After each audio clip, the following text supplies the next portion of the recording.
Hello, hi guys! Magandang hapon sa inyong lahat.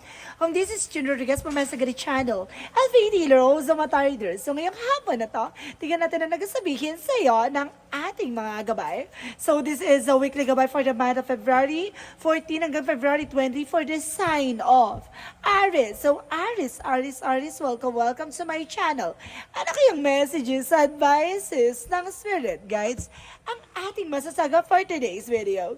Kanino naman kayang energy or kaganapan sa buhay ng mga Aries ang ating mahagilap. So guys, this reading is a general reading naman. Hindi lahat makaka-resonate. Kunin lamang po makaka-relate sa inyo and comment down below kung kaninong energy ang ating nasaga. And of course, don't forget to like and subscribe my channel and the notification bell for more videos update. And of course, maraming salamat po guys sa mga walang sawang pagsuporta sa aking channel, lalong-lalo na yung hindi nag-i-skip ng ads. Naway pagpalain kayo ng Diyos at may kapal, siksik, liglig na go, umapawang biyayang manumbalik sa inyo. And of course guys, maraming salamat sa mga nag-share ng aking videos sa anumang uri ng social media platforms. And of course, maraming salamat po sa mga hindi nag-i-skip ng ads. Naway pagpalain kayo ng Diyos at may kapal, siksik, liglig na gumapawang biyayang manumbalik sa inyo. And of course guys, maraming salamat po. And guys, umpisa na natin ang laban for the sign of Aries. Age, spirit, messages, give your information. So, ano kaya gusto sabihin sa ng ating mga barahan? Age, spirit, messages. So, there is a Three of Pentacles sa balance. So, maging balanse, no? Sa mga bagay-bagay na gagawin mo. Maging, kumbaga, magkaroon ng teamwork or something unity. And because there's a Four of Cups or evaluation or analyze, no? May mga bagay na kailangan mong pag-isipan, no? Bago ka mag-take ng action. And because there's an Ace of Pentacles, so there's a new opportunities and big money coming in. So ngayong linggo, talagang may malaking pasabog.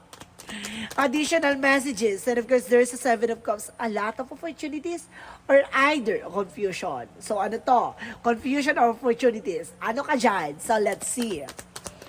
And of course there's an Ace of Swords, a breakthrough. So this is the moment na parang, diba? Parang pagyanig ng katotohanan na so, kumbaga masusungkit mo na ang tamang formula or tamang strategy kung paano mo mapapatakbo ang magandang eksena pagdating sa business, sa trabaho, kung paano mo i-manage yung pera.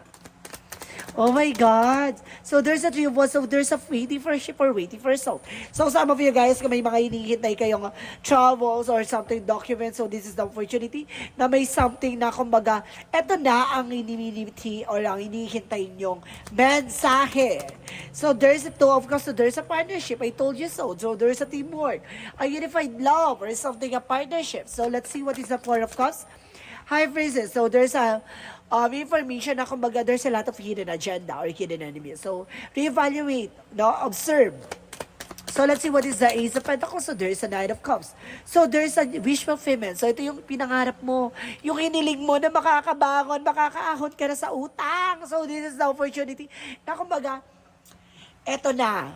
No, eto na. Eto na, eto na, eto na. No? Kumbaga, let's see what is the Seven of Cups. The Hermit card. So, there's an information na God, guys, no, kailangan mo ipagdasal to. No? Kasi maraming opportunity na papasok sa iyo. There's a confusion. Maraming taong nanggugulo. Maraming tao na guguluhin or mawawala ka sa focus. The Hermit card is a soul searching or soul enlightenment about sa spirituality. So, ibig sabihin, gawing mo sentro si God sa lahat na nangyayari sa iyo, no? Kumbaga, kailangan mo magdasal, kailangan mo magpasyam, no? Sa ating, kumbaga, mahal na buong Nazareno or kailangan mo magdasal. No, kailangan kung it's either nasa ibang bansa ka, kailangan mong kumbaga mag-cleansing, no? About sa kumbaga para makaahon at makabangon ka na buhat ng mga negativities. And of course, there's the Ten of Swords. So see, there's a lot of backstabbing, betrayal, the deceptions. So maraming traitor, maraming mga tao, kumbaga, nagbabalat kayo either. And of course, there is a Ten of Wands, no? Kumbaga, maraming burden, and of course, obligation or something pahirap, no? Maraming pahirap na sinasabi na makakaalis ka na sa situation. So, let's see what is the Three of Pentacles and of course, the Two of Cups. So, there's an Knight of Pentacles, so there's a security. Magkakaroon ka ng security and of course, magkakaroon ka ng magandang eksena dito. About sa partnership, makukuha mo na yung tamang anggulo. No, kahit ang gulo-gulo. So, let's see what is the Four of Cups because the High Priestess, so there's a Moon card. So, there's a revelation, reveal. May mga bagay na parang, diba, maliliwanagan ka na. Kumbaga, matatauhan ka na sa mga bagay-bagay na nangyayari sa'yo. Kumbaga, makikilala mo na malalantad natin kasi na itong gumagawa ng hindi maganda sa'yo. Kumbaga, malalaman mo to, itong tao na to, kaya pala ngayon, kumbaga, iwas ka ha, or something na kumbaga kaya pala dikit ng dikit ka sa akin, something like that, parang meron ka palang kinukuha ang impormasyon. Dahil because there's a Five of Cups, Five of Pentacles, kumbaga, itong tao na to gusto nitong mabaon ka sa utang, or mabaon ka sa pagkalugmok. So let's see what is the Seven of Cups and the Hermit card. So there's I told you, Magician. So itong lahat na to, lahat ng kaguluhan or lahat ng mga bagay nangyayari sa'yo ay may kaugnayan about sa spiritual. So let's see what is the Ace of Swords and the Ten of Swords. So there's a Knight of Wands. So see, resilience. So kailangan kung may mga plano ka sa buhay, kailangan tahimik ka lang. No? Huwag ka na magchichismis or huwag ka na magchika-chika or huwag ka na magkukwento-kwento kung kani-kanino. Kasi hindi mo alam fake identity. Impostor. So let's see what is the Three of Wands and the Ten of Wands. So there's the Full card. No, huwag ka basta-basta nagtitiwala. Baguhin mo na yung eksena or pananaw mo. There's a new beginning. No? Kumbaga, there's an infinity. Kumbaga, sinasabi dito, kumbaga, patuloy-patuloy pa rin yung cycle mo, patuloy pa rin yung hindi gaganda ang eksena mo. So, ibig sabihin, baguhin mo. The Three of Wands is waiting for a result or waiting for a ship na hinihintay na lang ang something na, kumbaga, decision mo. So, let's see what is additional messages for the outcome. So, there's a Page of Swords, informasyon na malalaman mo. No, and of course, the Two of Swords, na desisyon na kailangan mong gawin. The Seven of Wands is a protection. No, kailangan mo protection ng sarili mo. The outcome, the overall outcome is protections. No? Additional messages for career. The Seven of Swords. No? There's a lot of cheating lying on you. Maraming traidor. Maraming manloloko. There's a Queen of Wands. Stability and control. Confidence. No? And of course, the Page of Wands. So, there's a good news. Marami kang malalaman, marami kang mauunawaan, marami kang matutuklasan. So, kailangan alam mo kung anong laro ang papasukin mo. So, let's see what is additional messages for love life. So, there's a Temperance. Solid foundation and solid investment. Additional messages for health. So, there's a Page of Cups. Solid center intuition. Makinig ka sa visions mo. No? May something information na there's a Three of Cups. Third party. And because there's an Eight of Cups, no? Hindi ka makamubon, hindi ka makabangon-bangon, o hindi ka kumbaga, hindi ka magamot-gamot or hindi ka makagaling dyan sa karamdaman mo. That because may taong, kumbaga, ang gumagawa sa'yo ay third party. It's either a family related, a friend of yours, or something, kumbaga, a past relationship or past friend, or something na, kumbaga, kailangan mo na matuklasan. Magical fairy messages, get mo information. Magical fairy messages, so there's an admit your true feelings to yourself. Natanggapin mo sa sarili mo kung ano yung totoong nararamdaman mo. No? Be honest with yourself. Kung ano talaga yung gusto mong gawin, gawin mo. Yun ay niyang oracle card. Siguro natatakot ka kasi parang kumbaga natatakot ka sa makasakit ka ng damdamin or something na kumbaga ma-offend mo. So there's an information na spying. So see, I told you, may nag-i-spy talaga sa'yo. And of course, there's an information by the message, no? By dreams, no? Kung baga pumasok na sa panaginip mo, baka nananaginip ka ng ahas, traidor, itong tao na to, lagi mo napapanaginipan, sign yan ni God, no? And of course, sinasabi sa'yo dito, there's I told you, third party, no? May third party talaga. And of course, there's an receiving often, no? Tanggapin mo yung katotohanan, no? Matatanggap mo kaya, no? Pag nalaman mo ang gumagawa sa'yo, ay sariling pamilya mo. Or either kamag-anak mo or kaibigan mo. No? So let's see what is Archangel Michael. This is your life purpose. So purpose mo to para malaman mo at maunawaan mo. This is spend more time outdoors. So kailangan mong kumbaga sa labas or kailangan mo mag-retreat or unwind. And be gentle with yourself. No? Masyado mong inaano yung sarili mo. Mag-focus ka, mag-relax ka sa sarili mo. So let's see what is the Monsology. So there, you are good enough. No, sapat ka na sapat ka naman eh. No, lahat ng mga ginagawa mo ay worth it. At the same time, there's a win-win outcome forecast. No, ipapanalo mo to, ilalaban mo to, kumbaga magiging maganda resulta. And it's time to release negativity. I told you so, di ba? Kailangan mo na makawala sa mga negatibo. Kailangan mo na makabangon, makaahon, makaalis sa sitwasyon mo. Pero ipapanalo mo to. Let's see what is the chakra. The chakra is a perfection, no? Maraming, kumbaga, kailangan mong, kumbaga, parang iniisip mo kasi na marami kang dapat asik. So, kailangan perfect lahat.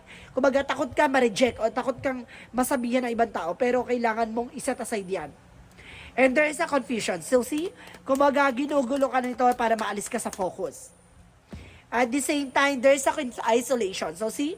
Kumbaga, there's a toxic relationship or toxic family or toxic relatives. At the same time, toxic friend or there's a completion. No? Huwag mong hayaan mahuli ang lahat. So, let's see what is additional messages for angel spirit guides. So, and of course, there's a self-inventory. Mag-invest ka sa sarili mo. And there's a journey. There's a travel. Some of you guys, may travel ka talaga. And of course, there's a change. May mga bagay na kailangan mo baguhin, even your perspective. And there's a shielding, no? Protecting. So, ibig sabihin ng protection na at pangalagaan mo yung sarili mo. No? So, let's see what is the romance angels. Pagdating sa romance angels, angel spirit guide, so there's a keep an open mind. So, kailangan mo mag-open mind. Kailangan bukas yung isip mo sa lahat ng pananaw o sa lahat ng mga expectations, sa lahat ng mga nangyayari sa'yo. At the same time, even sa soul, spirituality. Open mind ka dapat dyan. Because there's a separation. May dulot na paghihiwalay. Kaya siguro naghiwalay kayo ng person mo or something kumbaga nangyayari na. So, let's see what is the energy. Man holding a coin. So, some of you, yung person may hawak ng finances or ikaw yung may hawak ng finances. At the same time, there's a door to the romance. Bukas ang pintuan about sa love light sa'yo, no? And of course, there's a hostilities, protection ng grounds mo, even your love life, even your territory, even your finances, career, and health. So, let's see what is additional messages. So, there's a doubt, no? May mga bagay or pinagsisisiyan or pinanghihinayangan ka na kailangan mo nang aalisin or pakawalan.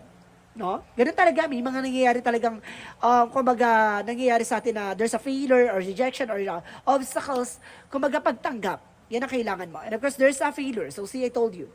May mga bagay na hindi mo nakukuha. Ganun talaga. It's an opportunity to learn. So, let's see what is Archangel Raphael. Sovereignty. So, kailangan mo ng fruit and vegetable. And easy does it. So, may mga taong tutulong sa'yo or may mga gagabay sa'yo para makawala ka sa sitwasyon or para makabangon ka at para kumbaga magamot ka sa anumang uri ng karamdaman na nararamdaman mo. Additional messages. And there's your life is a canvas. So, there's a manifestation. May mga bagay na unti-unti ka na manifest. At the same time, I remember, there's a soul plan. So, there's a destiny plan. And of course, there's a fated life. So, ibig sabihin dito na, kumbaga, ibibigay sa'yo ni God. No? Yung mga bagay talaga na nakalaan sa'yo. There's a prophecy. Ibig sabihin talaga nakatadhana. So, let's see what is additional messages for Angel Spirit Guide. Siguro nangyayari to, lahat na to, kumaga may ibig sabihin at may kahulugan. Siguro para matutunan at matuklasan mo yung mga bagay-bagay na yung mga tao sa paligid mo. See, there's a sensitivity. Kailangan sensitive ka, di ba? Kumaga, akala siguro normal na yung mga nangyayari sa'yo, no? Kung tong tao na to, normal na yung ginagawa niya. Hindi. There's something wrong behind the scenes. May ginagawa siya. Nakakala mo normal na lang. And of course, there is a family. So, I told you, there's a family related. Or something, it's either family yung gumagawa sa'yo, or there's a family issues. So, let's see. What is the angel's answer? Angel's answer represents a year from now. So, ngayong taon na to, kumaga magkakaroon ng pagbabago. And there's a let go. Hayaan mo siyang mangyari. No? Huwag mo pilitin. Hayaan mo siyang, kumbaga, ipagkaloob sa'yo. There's this prophecy, and there's a no.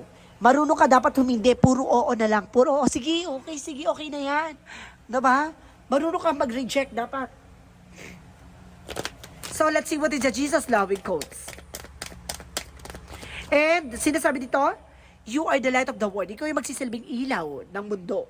No, ikaw yung parang nagiging sagot sa mga katanungan nila. And of course, seek and you shall find. No? Hanapin mo, malalaman mo ang kasagutan sa lahat ng katanungan mo. Ikaw yung nagsisilbi ka kung magkakasagutan sa mga katanungan nila, pero yung sarili mong kasagutan or sarili mong katanungan ay hindi mo nasasagot. Di ba? Kumbaga, nagbibigay ka kaliwanagan sa kanila, pero ikaw yung kaliwanagan para sa sarili mo, hindi mo makita. The angel's number represent 999, I am unique. Kasi see, may kakaiba sa iyo eh. take the past of your lessons and, of course, and leave it where it belongs so you can make the best of your life that is still waiting for the fulfill by only you. So, ikaw lang yung makakatuklas. Ikaw lang yung makakaalam. Ikaw lang yung magbibigay kasagutan sa lahat ng katanungan mo. So, let's see what is the messages of life. So, sinasabi dito, there's a together in the light. So, kasama ka talaga sa ilaw or magsisilbing ilaw. I give thanks for all who enter my life. I understand we are all exactly who and where are supposed to be. And of course, and every contribution, each and every one, in personal growth, very reactions and someone's growth for me is a gift from their soul to mine. Meant to help me free me from my inner conflicts. Today, by focusing my own development rather than on others' flaws, I become one with the divine. So, ibig sabihin dito, lahat ng yung mga pangit sa'yo or pangit sa ibang tao, kumbaga tinatanggap mo. Pero may mga bagay dito na kailangan mong mag-develop, no? Yung sa sarili mo, para na pag-iiwanan ka na lang. No? Dahil sa pagtulong mo sa mahal mo sa buhay or pagtulong mo sa kapwa mo, ay yung sarili mo ay nakakalimutan mo. So, kailangan mong tuklasin at alamin yung makakapagbigay sa'yo ng growth and expansion. So, guys, this is, kumbaga paalala sa'yo na, kumbaga, nasa generation tayo na hindi dapat ibang tao lang yun iisip natin, pati yung sarili natin. Na marunong dapat tayo mag-alaga ng ibang tao, pati yung sarili natin. So guys, this reading na sinasabi sa'yo dito na, kumbaga, red flag to, no? Na parang pinapaunawa sa'yo na huwag mong kalimutan ang sarili mo. No? Dahil at the end of the time, sarili mo lang ang makakapagsalba sa sarili mo. So guys, this is weekly gabay for the month of February. 14 hanggang February 20 for the sign of Aries. So Aries, maraming salamat for this wonderful reading. So this reading is a general reading lamang, hindi lahat makaka-resonate. Kunin lamang po ang makaka-relate sa inyo and comment down below kung kaninong energy ang ating nasa gawin. Because guys, maraming salamat sa mga nag-share ng aking videos sa anumang uri ng social media platforms. And of course, sa mga hindi nag-skip ng ads na way pagpalain kayo na Diyos at may kapal, siksik-liglig na gumapaw ang manibalik sa inyo. And of course, guys, this reading is a general reading lamang. Hindi lahat makaka-resonate. Kunin lamang po makaka-relate sa inyo and comment down below kung kaninong energy ang ating nasagap. Maraming salamat and see you in the next video. Bye-bye and babush!